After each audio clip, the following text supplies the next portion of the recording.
छत्रपती शिवाजी महाराज।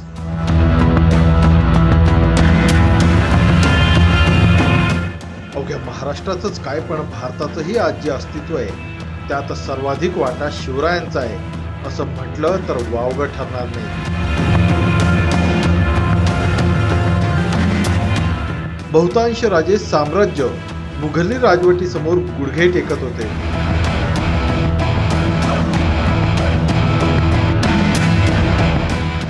त्याच वेळी सह्याद्रीच्या या सिंहानं मात्र ताठ मानेनं ही गुलामी नाकारली।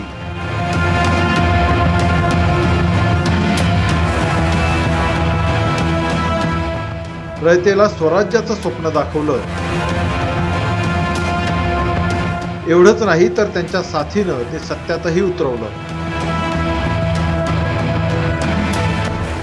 जगाच्या पाठीवर ज्या महान राजांची नावं घेतली जातात त्यात आपल्या छत्रपतींचं नाव आघाडीवर आहे।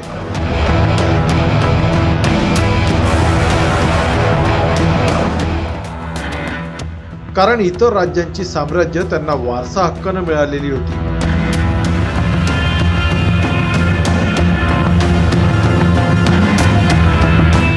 शिवरायांनी मात्र स्वतःच्या हिमतीवर मराठा साम्राज्य निर्माण केलं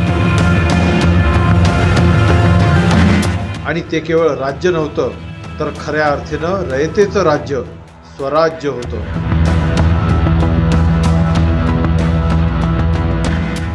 अवघ्या 50 वर्षांच्या काळात आपल्या या राजानं जे काही करून दाखवलंय त्याची सर कशालाही येणं शक्य नाही।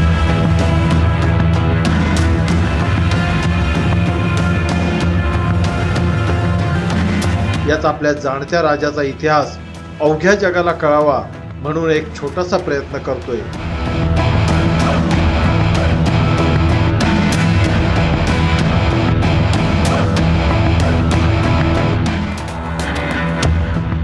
शिवरायांचं चरित्र अनेक माध्यमांतून आपण ऐकलंय, वाचलंय आणि पाहिलंय, पण अजूनही ते सर्वांपर्यंत पोहोचलेलं नाही। तेच पोहोचवण्याचा हा मुंगी एवढा प्रयत्न। या माध्यमातून शिवरायांच्या जीवनातल्या एखाद्या घटनेनं आपल्या मनात एखादा चांगला विचार जरी रुजवला गेला तरी हे प्रयत्न सफल झाले असं म्हणता येईल।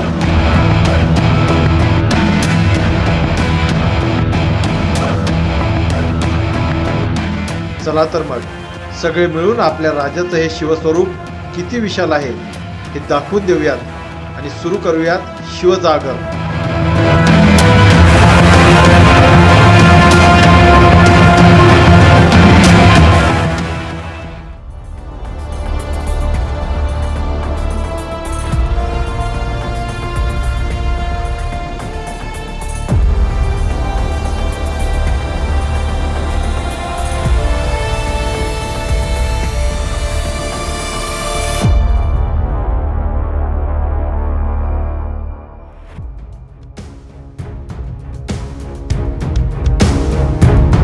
छत्रपती शिवाजी महाराज। अवघ्या जगामध्ये एवढा प्रतापी राजा आजवर झाला नाही असं आपण अभिमानानं सांगतो। पण हे केवळ आपण शिवरायांच्या प्रेमापोटी म्हणतो असं नाही, तर खऱ्या अर्थानं जगातील महान राजांमध्ये छत्रपती शिवाजी महाराजांचं नाव घेतलं जातं। अगदी अभ्यासकही याला दुजोरा देतात। एवढंच नाही तर या सगळ्या राजांमध्ये शिवाजी महाराज यांनी स्थापन केलेलं स्वराज्य हे अधिक विशेष होतं असं म्हणतात। त्यामागं कारणही तसंच आहे, कारण अनेक महान राजांनी जे राज्य वाढवलं किंवा राज्यकारभार केला त्या सर्वांमध्ये आणि छत्रपती शिवाजी महाराजांमध्ये एक अत्यंत महत्वाचा असा फरक होता।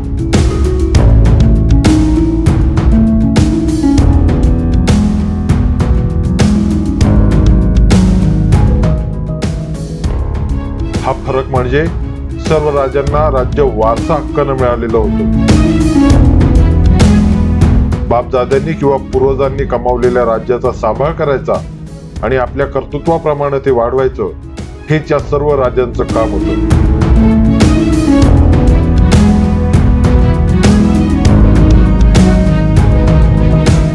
मात्र शिवरायांच्या बाबतीत परिस्थिती तशी नव्हती। त्यांना स्वतःचं राज्य निर्माण करावं लागलं. अगदी शून्यातून उभं केलेलं असं वैभव म्हणजे मराठा साम्राज्य किंवा शिवरायांचं स्वराज्य होतं.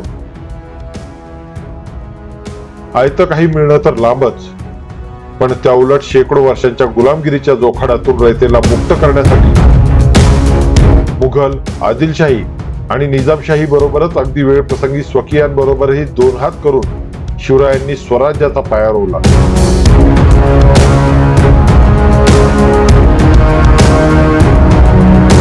इतर राज्यांना किंवा बादशहांना त्यांच्या वारसा हक्कानं राजेशाही मिळाली. ते राजे बनूनच गादीवर बसले आणि राज्य करू लागले.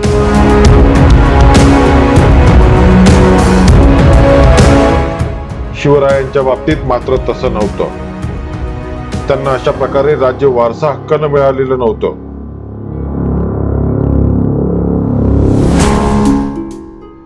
मात्र विचारांचा जो वारसा शहाजीराजे आणि जिजामाता यांच्याकडून शिवरायांना मिळाला,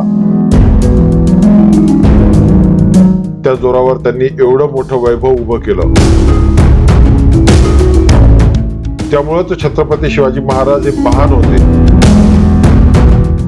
जगाच्या पाठीवर अनेक मोठी साम्राज्य निर्माण झाली आणि ध्रुवीसही मिळाली. पण त्या सर्व साम्राज्याचे राजे हे वडिलांच्या जागी गादीवर बसून राज्य करत होते.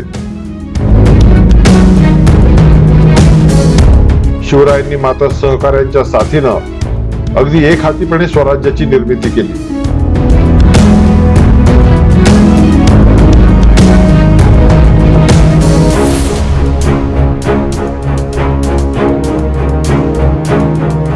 विशेष म्हणजे शिवाजी महाराजांसाठी हे स्वराज्य निर्माण करणं ही आपल्याला बोलताना किंवा ऐकताना वाटते तेवढी सोपी बाबही नव्हती.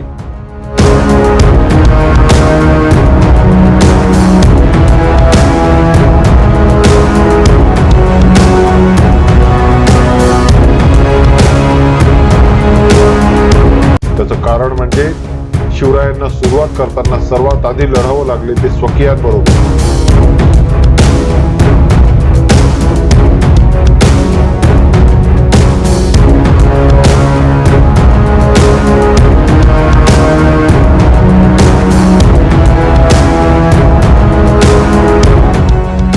स्वकीय म्हणजे मराठ्यांबरोबरच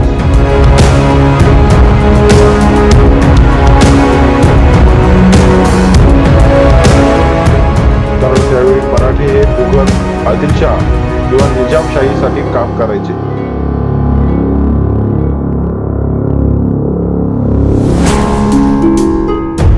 त्यांचे सरदार म्हणून आपल्याच राज्यात आपल्याच लोकांकडून वसुली करून बादशहांच्या पायी चढवली जायची.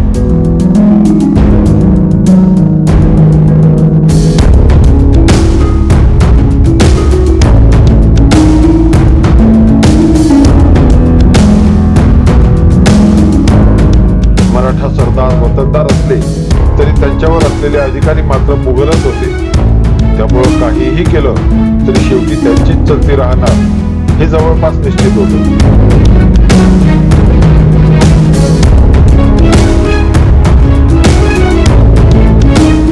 त्यामुळे आधी सर्वांना एकत्र करणं, त्यांच्या मनात स्वराज्याचा विचार रुजवणं, त्यातूनही होणारा विरोध मोडून काढणं आणि त्यानंतर स्वराज्य निर्मितीच्या कामाला सुरुवात, अशा अग्निदिव्यातून छत्रपती शिवाजी महाराजांना साम्राज्य उभं करण्याची सुरुवात करावी लागली.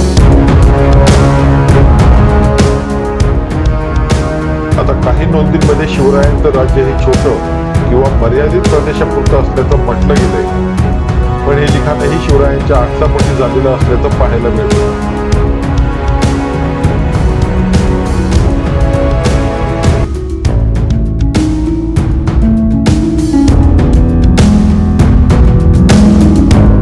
कारण ज्या शिवरायांमुळे दिल्लीत बसलेल्या बादशहाला उत्तरेतली राजधानी सोडून दक्षिणेत यावं लागलं आणि त्यानंतर तो कधी परत जाऊच शकला नाही, हे एकच तथ्य शिवरायांच्या उंचीचं वर्णन करण्यासाठी पुरेसं आहे.